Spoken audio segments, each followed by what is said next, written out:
So, good evening and good morning to all of you across my viewers who are joining this live program.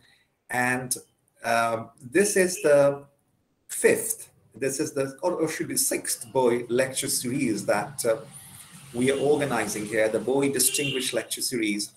And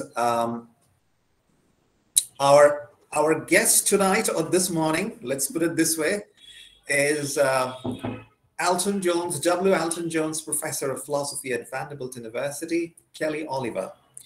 And Kelly is outstandingly prolific, and Kelly has been at the forefront of the thinking and humanities, writing across disciplines, and is the author of 15 scholarly books, including Response Ethics, which she published with Roman Littlefield in 2018, and then, of course, Hunting Girls with Columbia University Press in 2016. Then Earth and World, Philosophy After the Apollo Missions, one of my favorite books, let me tell you this, is the Columbia University Press 2015. I very recently read that book a couple of months ago. It's really, really good. And Technologies of Life and Death, From Cloning to Capital Punishment, which Fordham University Press brought out in 2013. Knock Me Up, Knock Me Down, Images of Pregnancy in Hollywood Film. What a wonderful title. From Columbia University in 2012. Animal Lessons, How They Teach Us to Be Human, again from Columbia University Press in 2009. And then Women as Weapons of War, Iraq, Sex and Media in 2007. And of course, The Colonization of Psychic Space from Minnesota University Press in 2004. Noir Anxiety, Race, Sex and Maternity in Film Noir from Minnesota 2002. And perhaps the best known work, Witnessing Beyond Recognition from Minnesota 2001. Additionally, this is something I discovered after having read Kelly as a scholar, that she has published 3 novels. And this is the Jessica James, then Cowgirl, Philosopher and Mystery series. Or maybe someone of us in a kind of an errant moment can ask a question about our novels as well when the talk ends, because there are a lot of refugee discussion here. There are a lot of humanitarian crisis here, a lot of contemporary issues coming up. But someone might just about transgress to say that, what about your novel writing? Do these themes really creep into your novels as well? So that can be a probability. But the boy in focus today, that is the book that we are going to talk about and listen to from Kelly, is Carceral Humanitarianism, The Logic of Refugee Detention, which Minnesota University Press brought out in 2017. So Kelly, the stage is set for you, and over to you to begin the Boy Distinguished Lecture Series. Thank you. Please, the stage is yours. Thank you. Thank you very much. And thank you to the English department. And thank you for inviting me. It truly is an honor to be part of such a distinguished lecture series tonight. And I want to apologize in advance for the ways in which my presentation is, I would say, relentlessly from an American perspective, I guess my own perspective. I also want to thank those of you who have read my book, Carceral Humanitarianism, The Logics of Refugee Detention, that I'm going to talk some more about this evening. But since many of you won't have read the book tonight, my aim here is going to be twofold. First, I would like to situate that book in the context of some of my larger work in developing what I call a response ethics. Over the years, I have developed this response ethics based on the necessary tension between ethics and politics, between individuals and universals. And I think this is a trajectory that you find from Witnessing all the way up to this Carceral Humanitarianism book. And one fundamental tenet of response ethics is taking responsibility for the other's ability to respond. Another is taking responsibility not only for actions and their consequences, but also for even unconscious desires and motives, and a radical kind of responsibility even for that which we don't know. So response ethics is a radical ethics that grounds our obligations to others in our deeply and inherently interrelational mode of being. And while ethics addresses the singularity in each individual being, politics has to address the universality of all. And that's the tension there between ethics and politics, or between the singular in the individual and the universality or equality of all. The challenge then for any theory of justice is going to be navigating this abyss between ethics and politics in a way that acknowledges the singularity of each individual or each being, while also respecting the equality of all, which is not only difficult, but at the limit, really ultimately impossible. So how do we address that if we're talking about justice? So my second aim tonight, in addition to putting this work in context, is going to be to extend this analysis of the tension between ethics and politics, or the individual and the universal, to the COVID-19 pandemic, which arguably brings to the foreground the tension between the individual and the universal like nothing else in recent experience. Medical ethicists and practitioners continue to struggle to develop criteria for triage medicine that weighs the benefits to the individual patient against the greater benefits to others and to society at large. Resource scarcity and contagion risks have required that health systems shift from a clinical ethics focused on the well-being of individual patients to a public health ethic focused on population health, even more so than usual. Triage medicine, developed for the battlefield during wartime, relies on a risk-benefit calculation. For example, calculations about which patient has the best chance for survival, or which patient has the best chance of a quality of life, or even continued longevity. In the current pandemic, these calculations are based on population categories of health, what they call the comorbidities like diabetes, coronary disease, obesity, and age, along with then the assessments of the individual patient's particular conditions. So the population categories actually play, in some sense, even a bigger role.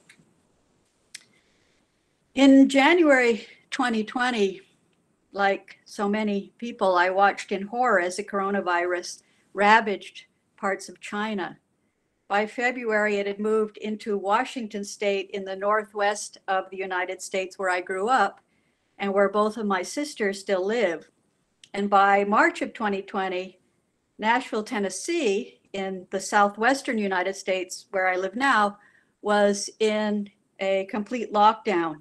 And I was myself quarantining, not only because it was the law of the city, but also out of fear. Once the lockdown lifted and I felt at least free to take a walk, but didn't go anywhere, by April, the folks that I passed on the streets around my house had gone from being neighbors to being viral vectors, so that when I saw people, I crossed the street. And maybe you've had this kind of experience too, where now you're afraid of other people. So much for the Levinasian face-to-face, which we will have to, I guess, rethink in light of the masks now. And maybe like some of you, I started picking up my mail wearing disposable gloves and wiping off my groceries with Clorox wipes before the scientists determined that this virus was airborne. But as an academic, living a fairly solitary existence, aside from the masks, gloves, and wipes, my daily routine hadn't really changed that much. You know, I just sat with my cats, drinking my tea, writing books, and now writing novels. But I have to say that my mental state had changed. It was completely chaos. I was especially worried about my youngest sister, Ruthie, a cancer survivor and transplant recipient. I thought I could concentrate on my own work, but I was totally distracted, doom surfing. But when I talked to my sister, my youngest sister, Ruthie, on the phone, I was stunned. She wasn't worried at all about the coronavirus. She said for her that nothing had changed. At first, I thought maybe she was one of those virus deniers or anti-maskers, and I have some of those in my family, I have to say. But then it dawned on me that as a severely immune-compromised liver and kidney transplant recipient, my sister Ruthie had been wearing masks and wiping down her groceries for the last 20 years. She hadn't stepped into a movie theater, a grocery store, or flown on an airplane in decades. She had been forced to avoid any kind of crowds. And after 20 years, she was used to the masks, the gloves, the isolation, or at least as used to it as a social animal could be. For decades, she'd lived with the reality that any virus could take her out. Any virus could kill her. My new normal was Ruthie's everyday life. It was her old normal. And my sister's situation got me thinking, how many people are like her? Well, I'm totally freaking out about this new normal. How many people have lived their lives freaking out about their old normal? Certainly the pandemic has brought into focus and exacerbated the pre-existing conditions, we might say, of inequality. The pre-existing conditions of poverty, racism, lack of health care, lack of childcare, women's double burden, and the vulnerability of the elderly, among other disparities. And while we might explain older people dying from COVID at a much higher rate as a fact of aging, how do we explain that Black Americans, for example, are dying at a significantly higher rate than white Americans? And Black Americans have higher rates of the pre-existing comorbidities of COVID, such as diabetes, heart disease, and obesity. But as many have pointed out, these pre-existing health conditions are the result of pre-existing social and economic inequalities. In general, the pandemic has highlighted that poor people have a higher risk of death than middle-class or wealthy people. Premature death from preventable diseases is part of the old normal. It's not a new normal for many of these communities. The pandemic has just made it worse. The disparities of society come into focus in all their brutality then. And so much for the rhetoric of we're all in this together, which we hear in the US. The pandemic has also brought into sharp relief that those who live in poverty or with marginal incomes are not only physically, but also economically vulnerable. In the United States, many parents who rely on school lunch programs to feed their children have found themselves without food when all the schools were closed.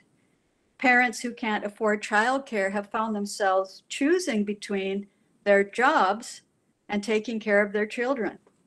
And working mothers have borne the brunt of homeschooling and childcare when schools closed. In her New York Times op-ed piece on parenting in a pandemic, Michelle Goldberg says that many of us who thought we were insulated from American precarity are finding out just how frightening the world can be when you don't have enough money or government support for childcare. Again, the new normal for many parents is the frightening old normal for many others. Another example, the frightening reality of a deadly virus is nothing new to gay men. Just as COVID has made an essential part of life, breathing, seem dangerous, the AIDS epidemic makes an essential part of life, sex, seem dangerous. One might respond, well, we can live without sex, but we can't live without breathing. Well, fair enough. But some AIDS activists point out that just as it's not really very realistic to say, just stay at home so you don't get the coronavirus, because you really can't stay at home forever, it's not realistic to say just abstain. Others have compared wearing masks to wearing condoms. And in a post entitled How to Survive a Plague, Steve Martindale says that from the number of complaints I'm hearing of pandemic fatigue and the widespread resistance to simple precautionary measures such as wearing a mask at the grocery store and certainly in Tennessee, I'm surrounded by this kind of attitude. In fact, the other day I tried to go to a store and there was a sign on the door that said no masks allowed. So obviously I didn't go into that store. It's clear to me that he says, it's clear to me that many people don't fully appreciate what the gay community has been dealing with for the past 40 years and don't understand how we survived the AIDS epidemic, end quote.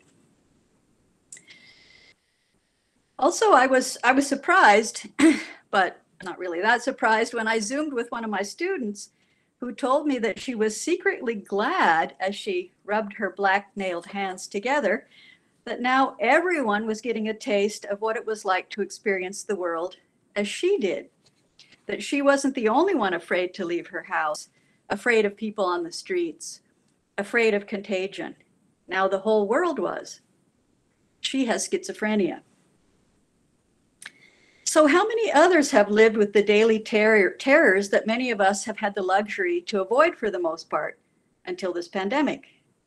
Belying the rhetoric of we're all in this together and COVID as the great equalizer, the pandemic has brought into focus the pre-existing conditions of inequality, poverty, racism, lack of health care, lack of child care, women's double burden, and so on. Moreover, COVID has brought into relief the tragic inadequacy of risk-benefit analysis and utilitarian calculations of triage medicine, which determine who will be given scarce resources and who will be allowed to die. In the book Carceral Humanitarianism that we're talking about now, I argue against utilitarian risk-benefit calculations as an adequate principle of ethics. There I argue that the utilitarian calculus used by both humanitarian aid organizations and so-called humanitarian military operations like surgical strikes based on statistical modeling that calculate the acceptable collateral damage. I argue that both this humanitarian aid and military calculations reduce human life to statistical calculations of risk or benefit.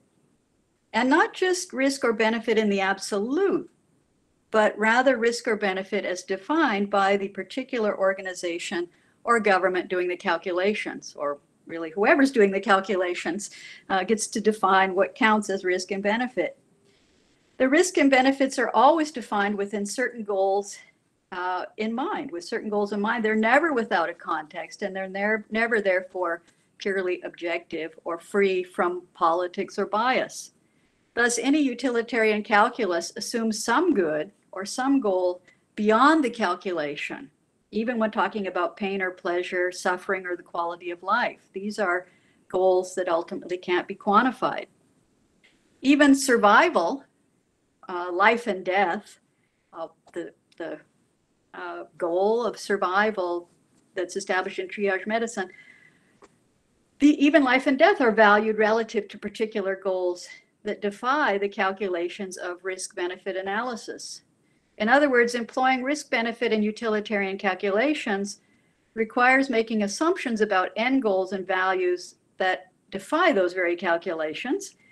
And it's not just that there are always factors beyond our control and variables that we don't know. So it's not just the practical issue that we don't know all of the factors and therefore we can't make the absolute sure right decision. Rather, as the deadly coronavirus makes painfully clear, also risk-benefit and utilitarian calculations don't operate in a vacuum, but necessarily make these assumptions about the good. For example, in the West, risk-benefit analysis or utilitarian calculative reason has become the dominant mode of addressing social issues, economic issues, and health issues. For example, Doctors Without Borders uses complex risk-benefit computer modeling to set policies about where to send medical aid. And now, as we've seen, unfortunately, too many hospitals dealing with the COVID-19 pandemic have had to resort to a triage medicine that uses risk-benefit analysis to distribute scarce resources such as ICU beds, oxygen, and ventilators. In the book Carceral Humanitarianism, I argue against risk-benefit analysis as a sound ethical principle. There, I maintain that this type of calculative reasoning treats human life as fungible and exchangeable, and thereby makes acceptable so-called collateral damage and death. The way risk-benefit analysis is used to calculate acceptable collateral damage in warfare is a prime example of the costs of calculable reason, where these utilitarian arguments are used to justify acceptable levels of killing and death, and then they're normalized as somehow acceptable, that some people's lives are disposable, or some people's lives are worth more or less than others. The fact that the United States and the European Union pay other countries to keep refugees from crossing into their borders makes clear that the lives of these people can be bought and sold like so much cargo to be held in port or lost at sea. For example, the recent crisis in Belarus at the Polish border, where migrants and refugees are being used as political pawns, shows us the consequences of this kind of policy, where Belarus wants something from the European Union. According to the New York Times, the quote, Europe has long paid other nations to keep refugees away from its borders, and this gives countries on the European periphery the leverage and incentive to use those refugees as pawns. So they become worth, their worth is defined in terms of how much money you can get in exchange. Policies that treat refugees as collateral damage or units of exchange, where some lives are more valuable than others or are valuable only in terms of their monetary worth, as calculated through this risk-benefit analysis, renders the lives of refugees fungible and therefore ultimately disposable. Statistical models that compute comparative valuations set out a hierarchy of life, human and otherwise, it's not just humans, through which violence is justified, and some lives are valuable, in the case of the refugee crisis, citizens, while others are disposable, in this case, refugees. Yet in any risk, benefit, or utilitarian calculation, there's always a remainder that can't be calculated. And not just in the arithmetic sense, but also a remainder that is beyond calculation, inherently beyond calculation and beyond recognition, perhaps even beyond our knowledge. So again, it's not just that someday we could know and then make an absolute accurate calculation, but in principle, there are things we never will know or recognize. There's always something that we don't there's always something we don't know that's necessarily left out of any calculation. We're not the masters of the world, and therefore there are always factors beyond our control and knowledge. In addition, there are variables beyond our comprehension. And we see that now as scientists rush to try to figure out what this Omicron variant is doing and what kind of risk it poses. It's not then just a matter of gathering all the relevant data and the fact that we always fall short. There are elements that affect our calculations that we aren't even aware of and that we can never know. There will always be something outside of our comprehension affecting our calculations. Our knowing, our seeing, as Nietzsche says, is always a perspectival seeing. We're always situated somewhere. Furthermore, human experience and the experience of life itself can't be reduced to calculations or exchangeable units, because there's something about life that transcends even the most sophisticated mathematical calculations.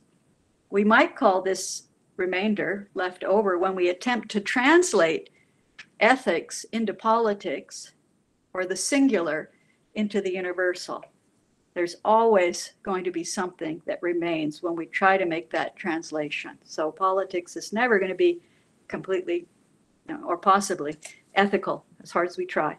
There's always something about the singularity of each living being that can't be reduced to any system of exchange value, which seems to be in some sense or other, part and parcel of the universal. So justice requires continually renegotiating the relationship between ethics and politics, between the singular and the universal, precisely because there's always something in excess, always something beyond recognition. This remainder is the ethical imperative that really, I guess, should keep us awake at night, in the Levinasian sense of insomnia. Rather than lead to inquietude or apathy, the excess beyond our recognition keeps us actively searching for better ways to approach justice without resting on moral rules. Moral rules are just going to let us off the hook, because then we've got a rule book, and if we follow it, we feel like we've done our part, we are just, we're moral, we're ethical.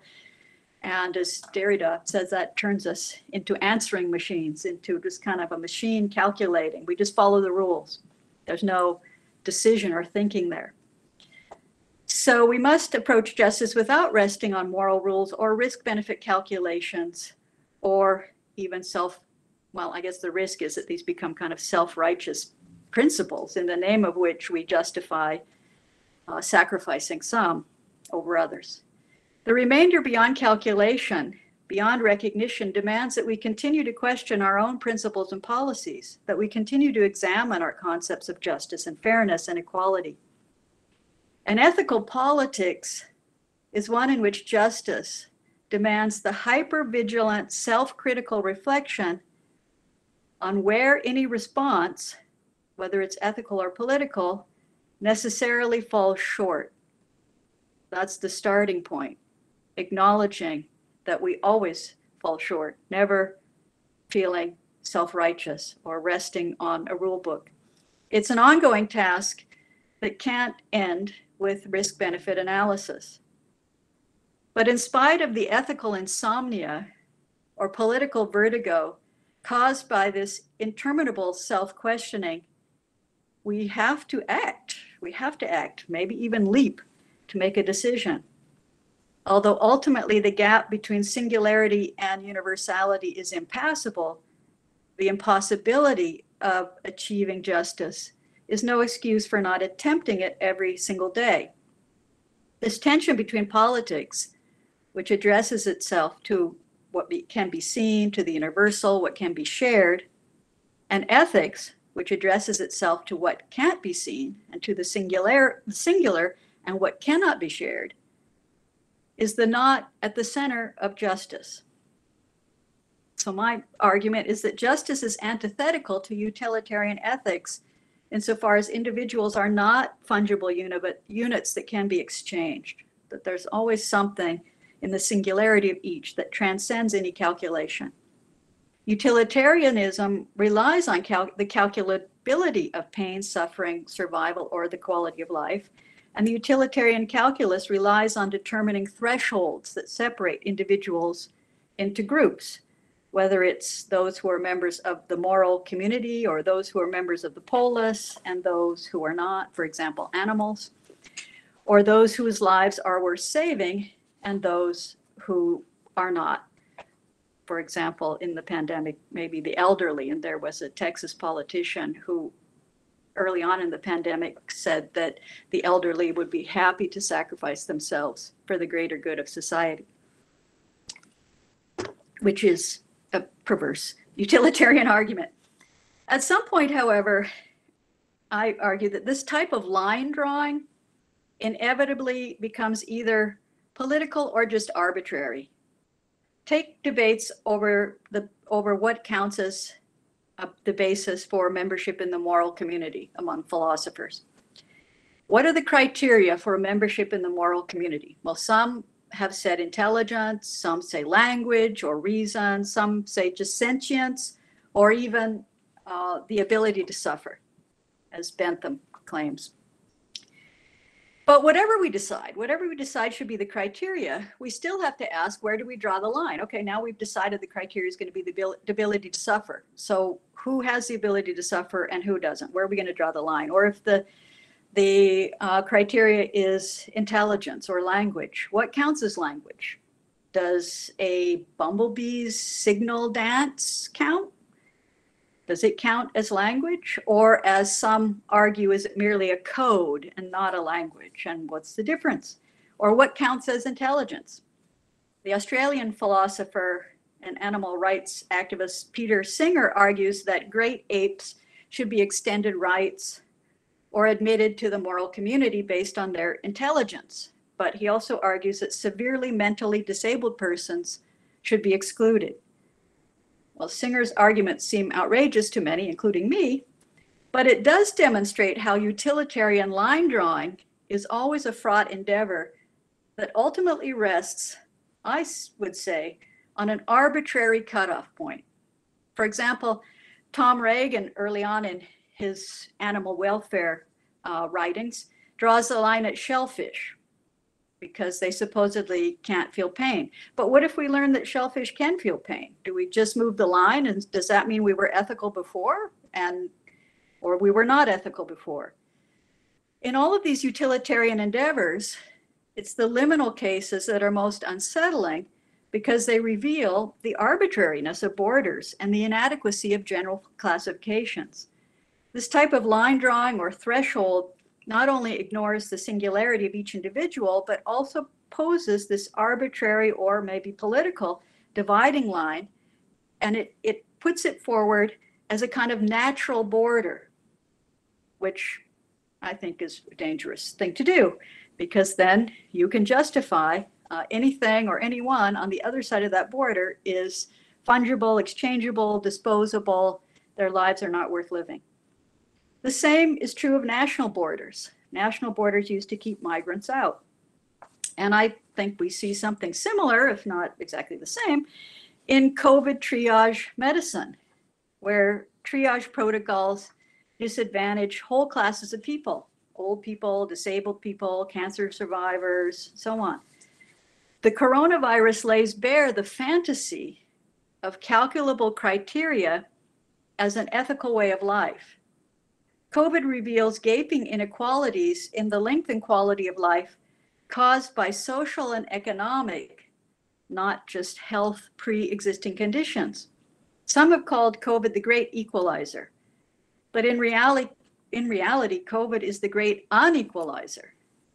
The pandemic has forced doctors and nurses to make impossible decisions about who is given the chance to live and who will die.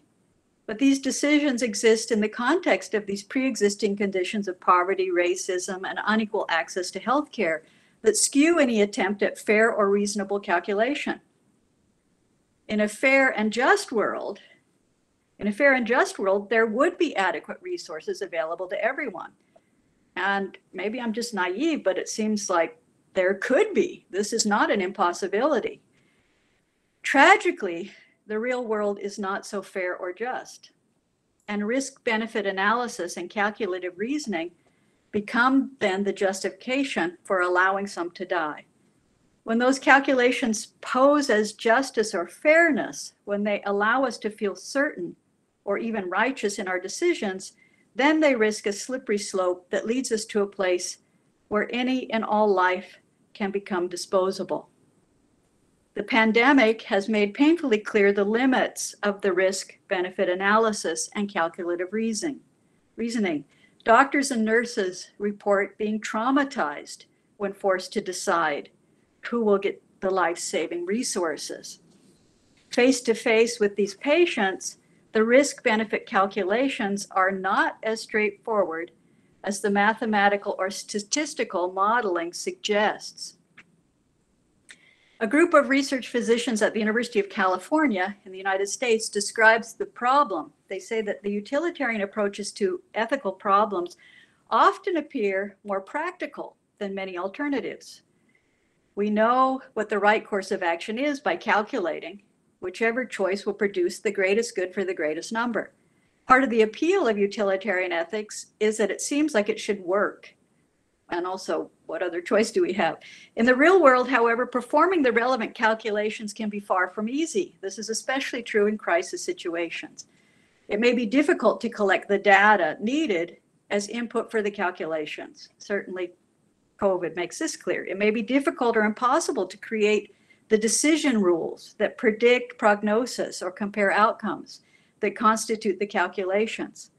The calculator may be impaired by any number of different factors: moral distress, fatigue, internal and external pressures, or non-utilitarian moral constraints, such as superseding egalitarian policies or even exponentially increasing crisis severity that can make these utilitarian approaches infeasible. In reality, then, rather than an ethical solution, utilitarian risk-benefit analysis in triage medicine is a kind of lesser of the evils approach. As I discovered doing the research for carceral humanitarianism, when discussing both humanitarian aid and warfare, a lot of the experts describe the risk-benefit and collateral damage calculations precisely as the lesser of the evils. Some even see these policies of assessing collateral damage as preventing what they call the worst evil, by preventing massacre, genocide, and mass death by allowing that a smaller number will be collateral damage or die, basically. But as Hannah Arendt reminds us, those who choose the lesser evil forget very quickly that they still choose evil. In carceral humanitarianism, I take up this question of the lesser of evils and the worst, or so-called worst violence. There I argue that contemporary logics of proportionality employed by both humanitarian aid organizations and humanitarian, this is what they call it, humanitarian military operations are designed to mitigate and control violence and death in order to avoid the worst violence and death, according to these calculations of the lesser of the evils. But then we have to ask what counts as the most evil, if this is the least evil, or what counts as the worst evil. I mean, we might think, well, genocide is the worst evil. And in the West, the worst is often shorthand for the final solution or the Holocaust. Since the end of World War II and the Cold War, the worst has become associated with the possibility of nuclear war and even the destruction or possible destruction of the entire planet. What if the worst is a result of the logic of calculation taken to the extreme at the expense of all other worldviews? What if the worst is when this calculable way of thinking is used to justify death, which then it easily could become massacre, genocide, or mass death? When lives become fungible and exchangeable, then we risk the worst. Insofar as contemporary so-called humanitarian warfare operates according to the logic of utilitarian calculations of collateral damage that makes some lives disposable, my argument is that it too risks the worst, that this so-called lesser of the evils to avoid the worst actually also risks the worst. And when the worst becomes part of the economy of lesser of evils, life and death are reduced to a logic of calculation that makes them fungible or disposable, where one life is weighed against another. So how do we determine then which is the lesser of evils? 1,422 refugees who died in the Mediterranean Sea in 2020? Or the cost to citizens of the European Union of providing safe passage to refugees? Which is the lesser of the evils, killing one civilian infant or killing 3 soldiers in a surgical strike?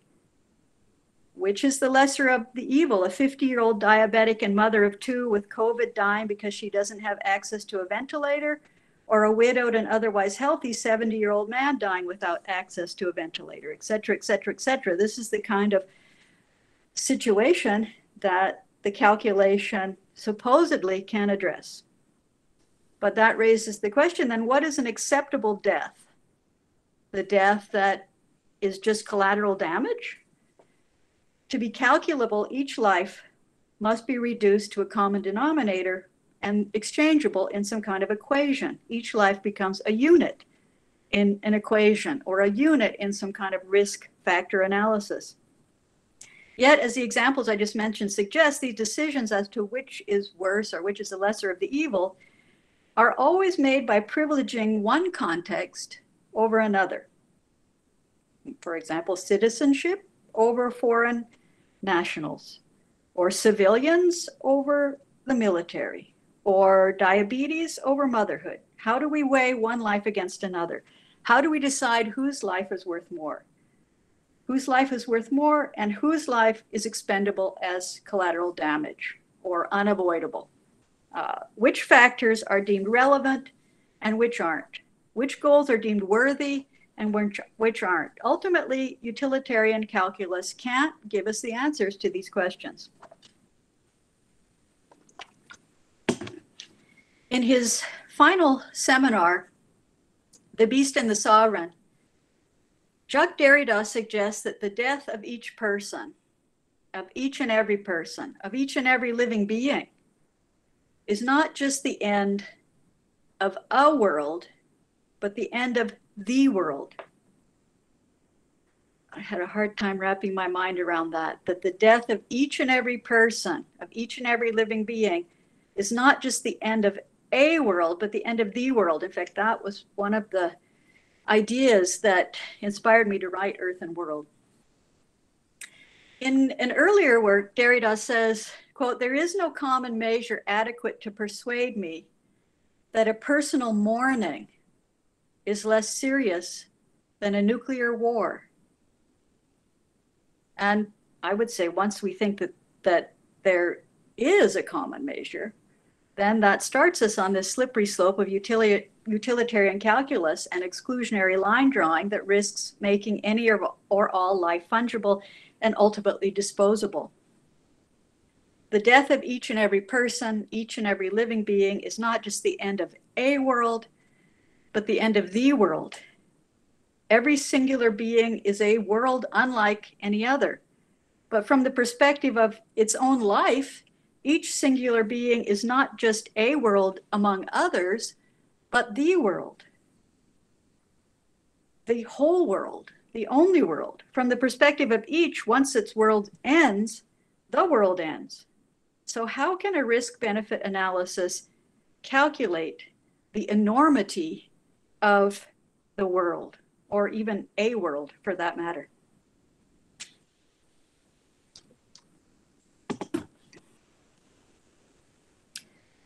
Last July, I got a call that was like a dagger through my heart. My younger sister, Ruthie, was in the hospital with double pneumonia. I wanted to scream. My worst fears for her had been realized. But to my surprise, her COVID test came back negative. What a relief. She just had regular old double pneumonia. Over the last decades after her transplant, Ruthie has talked to me about her feelings of loneliness and isolation. She's not allowed to be around groups of people. She's not allowed to eat or drink a whole list of stuff, including fresh vegetables or salads, or especially grapefruit. I don't know why, and she has to take a couple fistfuls of pills every day. Her life is full of restrictions, full of isolation, full of rules, so many rules. Don't do this, don't do that, all day, every day. And if she slips up, she could end up in the hospital or die. Although most people don't have any idea about the trauma or even torture associated with a liver and kidney transplant, some parts of what she went through had to be done without any anesthesia because her blood pressure was too low. Most of us are starting to feel what it's like to live in isolation and with rules, so many rules. And if we slip up, we could end up in the hospital or die. Mask, glove, Clorox, fear, isolation, loneliness, despair. Many immune-compromised people like my sister Ruthie experience loneliness and depression resulting from their necessary isolation. And for those of us who've had the privilege of working from home, our worlds are shrinking. Loneliness and depression have become our new normal. But for many, social deprivation has been their old normal. In September, my sister Ruthie had major surgery to remove her spleen, which according to her doctors was the size of a full-term baby. Instead of generating white and red blood cells to boost her immune system, her spleen was doing the opposite. It was gobbling them up, trying to lighten the situation, I suggested that she name her spleen Nosferatu, after Murnau's vampire associated with the Black Plague, which was filmed at the tail end of the Spanish flu. She decided to call it Vlad. Even the unprecedented coronavirus pandemic has its precedent in the Black Plague, the Spanish flu, and the AIDS pandemic. Historically speaking, our new normal may not be as new as we think. And surely during other plagues, given social disparities, the rhetoric of "we're all in this together" also rang hollow. COVID reveals another meaning of "we're all in this together." One our species, human beings, prefers to disavow, and one I think we ignore at our peril. Namely, we are interdependent beings, whether we like it or not. COVID reveals that American exceptionalism can't protect us from the global spread of the virus. COVID reveals that human exceptionalism can't protect us from catching viruses from other animals. Bats, maybe. And other animals can catch COVID from us. We're all in this together, indeed. At the same time, the coronavirus reveals gaping inequalities in this we. The length and quality of life is dramatically different due to inequalities caused by social and economic pre-existing conditions. What if we took seriously our interdependence? What if we righted the wrongs of social inequality and social injustice, and we treated the true pre-existing conditions and social conditions that lead to the radically disproportionate effects of COVID? How can utilitarian calculus of triage medicine do that? It can't even account for those disparities. How do they factor into the equation? While triage medicine may be a necessary evil or even the lesser of the evils, we shouldn't deceive ourselves that it isn't still evil. Many things are out of human control, but the distribution of resources isn't one of them. While there's no guarantee that a life can be saved, everyone could and should have the same access to all available resources. We shouldn't be satisfied with the risk-benefit analysis or utilitarian calculuses that save some lives at the expense of others. In sum, then, the deadly coronavirus reveals gaping inequalities caused by social and economic disparities. It is the great unequalizer that exposes both the ruse and the hope of "we're all in this together." Yes, the phrase "we're all in this together" covers over disparities in our experience, but the hope of "we're all in this together" is that we can come together to change the old normal that continues to plague the lives of so many of our brothers and sisters. Thank you.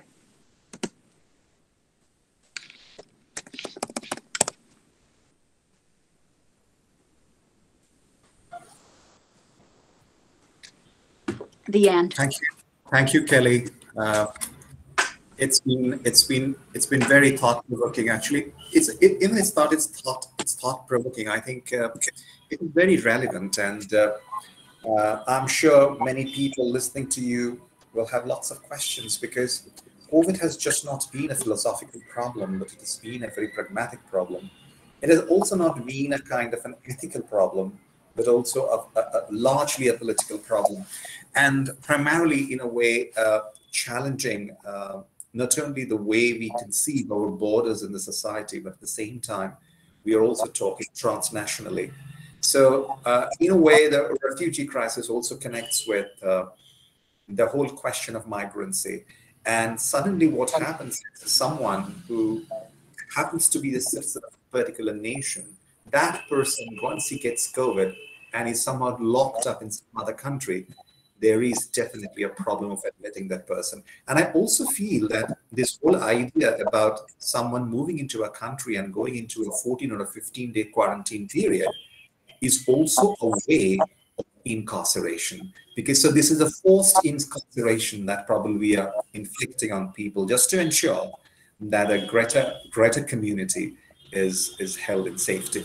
But also, I'm taking a cue from your presentation, that even though we think that we are actually in a way protecting the greater community, the incalculable, the inexpendable, the chance, the random, the completely the non-calculative part of the COVID is also very important, because we have seen many a time that someone who has had a completely isolated, alienated existence has also somehow the other contracted the virus. So we are in a very debatable and almost, I would say, a volatile viral utopia. And this viral utopia that we are in, it does create not only anxiety, but also it completely changes the way we look at the world and our negotiations with natural sciences as well. So I think that's been wonderful listening to you, Kelly, but I open this for questions. I'm sure people will have a few things to query you about and have a discussion on that. Yeah. Great. Any questions here?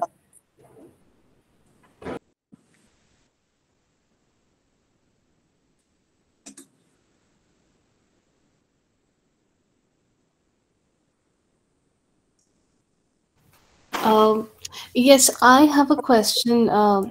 Thank you, Professor, for that lovely lecture.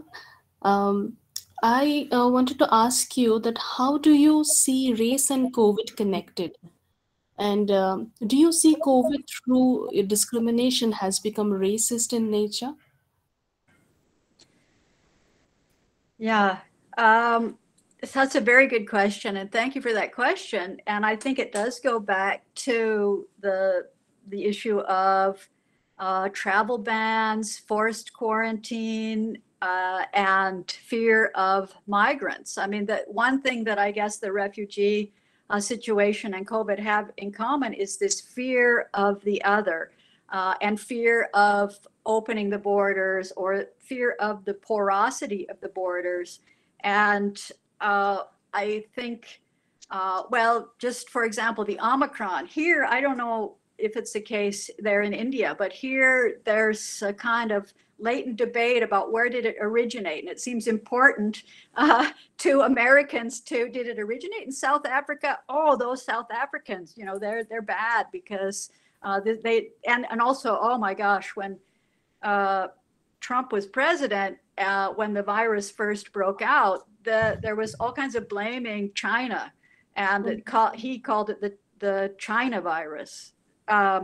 So yeah, I think that the politics is very much tied up with a kind of xenophobia, kind of racism. And I think that here in the US and other places in Europe, where there have been such virulent protests, anti-mask protests, anti-lockdown protests, it's not just based on economics.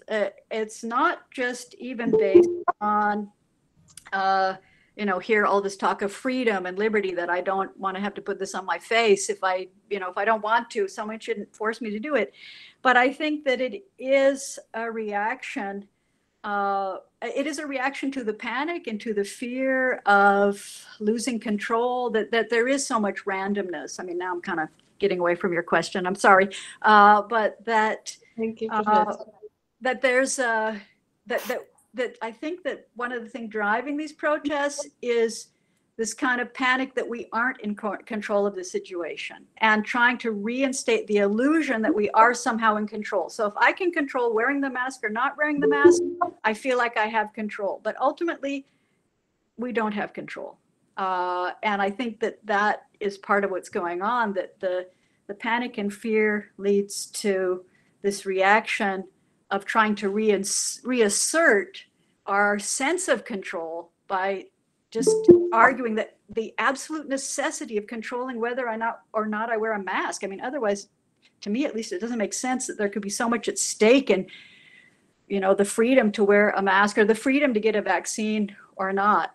But I think, I think that one of the things that I was talking about just is the way that the virus has disproportionately affected different groups of people, which does come down to questions of racism. In this country anyway, Black people and Latinx people are significantly disproportionately affected by the virus. I mean, so many more Black people and Latinx people are dying from the virus, are hospitalized with the virus. And so, that should lead us to ask why. And when you do ask why, most of the medical professionals are saying because they don't have access to the same kind of health care as white Americans or as middle class and wealthy Americans. So that in itself, I think, shows a kind of, there's so many levels, I guess, to go back to your question. It seems like there's so many levels that racism is operating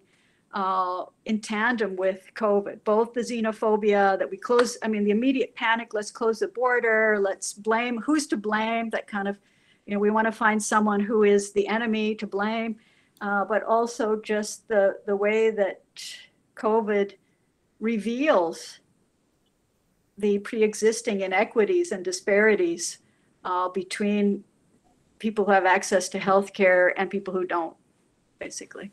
Yeah. So thank you again for your question. Thank you so much. I have a question. Please. Am I audible? Am I audible? Yes, please, go ahead. Question. Now, thanks for this engaging lecture. My question is, what do you think is COVID refugee crisis? And how does that change our view of alienation and discrimination and notion of border patrol?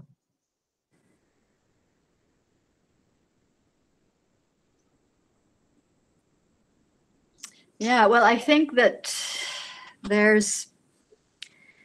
I just think that it has exacerbated the fear of the border. It's exacerbated the fear of migrants crossing the border, because now in the US before COVID, the fear was that they would take away jobs or that they would be criminals and bring crime. Now the fear is that they bring contagion and disease. So again, it's not anything new in a sense, but it just exacerbates the xenophobia that already existed. So it becomes a kind of justification for closing borders, like we just saw this week. The panic of all these borders shutting down, like that's going to stop the virus, when everyone knows it's not going to stop the latest variant of the virus. So I'm not sure if I'm addressing your question. So if I'm not, maybe you can follow up if you want to. I think Kelly, the point was probably my colleague is trying to make here is about how is this discrimination, how discrimination has come into our COVID behavior.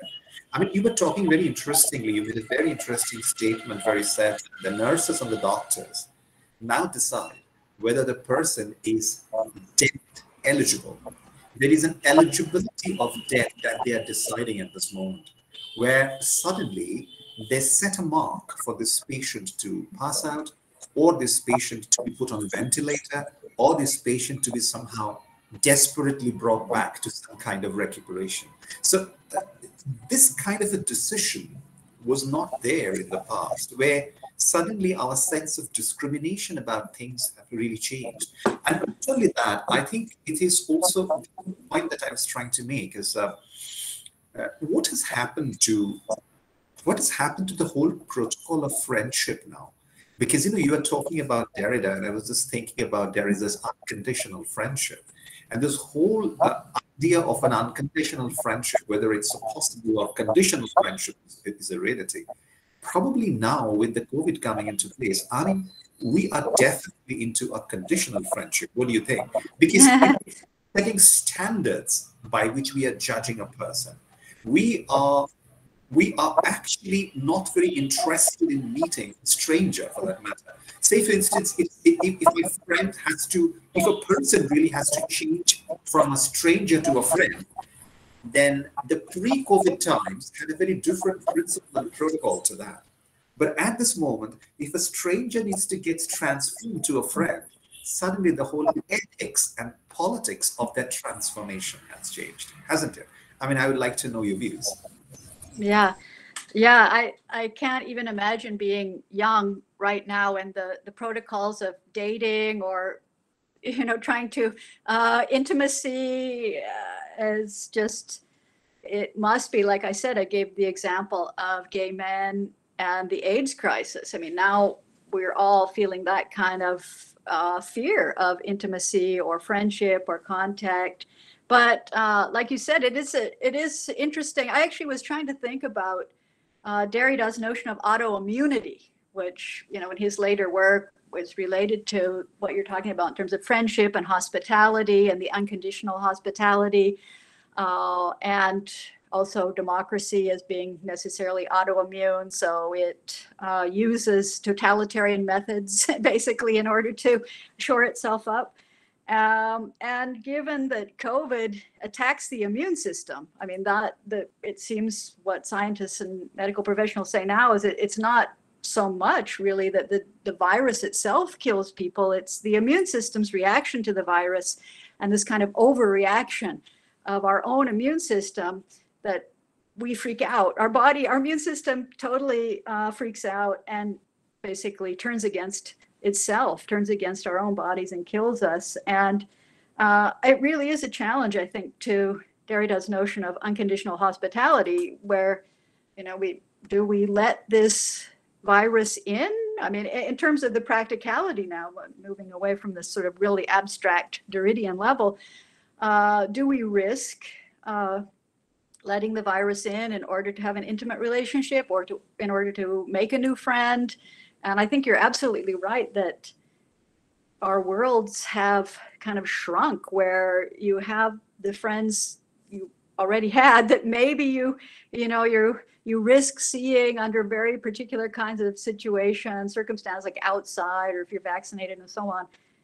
Or if you're like me, really didn't have very many friends. And so it really shows you that, the people that I saw mostly were just every day, like students or my colleagues. And now I don't see them except through this kind of mediated, very different kind of virtual experience in order to avoid the possible contagion. And also, like you were saying, the randomness, like you don't know who has COVID and who doesn't, because people could have it without any symptoms. So it makes you sort of afraid of everyone. And like we were talking before the talk started, I really am wondering about the effect on children, very, very young children who are growing up now thinking of everyone they encounter as a kind of viral vector or contagion or dangerous, that they have to keep social distance. What kind of effect is that going to have on our psyches, that we see other people, every other person, even our friends or family, the person people we're closest to, as possible threats? Speaking for myself, my spouse, he went to see his family in Puerto Rico over our American Thanksgiving holiday. And then he came back, and even though he's vaccinated, I'm like making him take a COVID test and sleep in another room, every day for, I don't know how many days. Should I do it for 5 days, for 10 days? But yeah, I'm like afraid of him now. So it really, I think it's going to have a lot of consequences, and probably a lot of, we can't foresee what the consequences, the psychological kind of consequences, just who knows, on whole generations, or maybe even the future trajectory of human evolution. I don't know. Yeah. So that's very interesting. Is there any other response or anything that we are getting into dinner time here in this part of the world? So is there any other response or a question from anyone, or I have just one response to make to Kelly, and maybe we can engage in a conversation here before we end this event, anyone here? Okay. So I just wanted to ask you, Kerry, since before winding down, I mean, don't you think that this whole idea of incarcerability that you were talking about, the whole idea of care has changed? Because when we used to talk about a very simple expression like someone tells you that, oh, she's so caring. So if someone says that she's very caring, then we never meant any kind of a physical care. I mean, we never meant any kind of a clinical, medicalized care. We never meant that. What we meant in the pre-COVID time, if she's caring, it means she's very loving. She has a very delicate, quaint attitude towards me, and not something like she is equipped to give me care service. So, you know, what has happened for me, I mean, of course, I would like to know your response. What I think about this is that care has become a work, because this whole idea of that we were talking about, that work from home and work at home, I mean, this whole dialectic between the two has created care as a kind of work now. So even if you talk about the Foucauldian care or Heideggerian care, that probably doesn't exist when one looks into the context of the COVID and the way COVID has transformed the whole idea and philosophy of the care. Also, what it has done in the process, it has made us incarcerated to ourselves. That is, we have become prisoners to ourselves. And there is all the time that we are carrying two different concerns here. One is a kind of a COVID body, and another is a possibly infected COVID body. So in the whole dialectic that you just spoke about your spouse now, once he reaches home, I mean, it's just like you start to feel this must be an infected body. So suddenly, the whole question of the self, the subjectivity, has become so split that you yourself become alienated from yourself.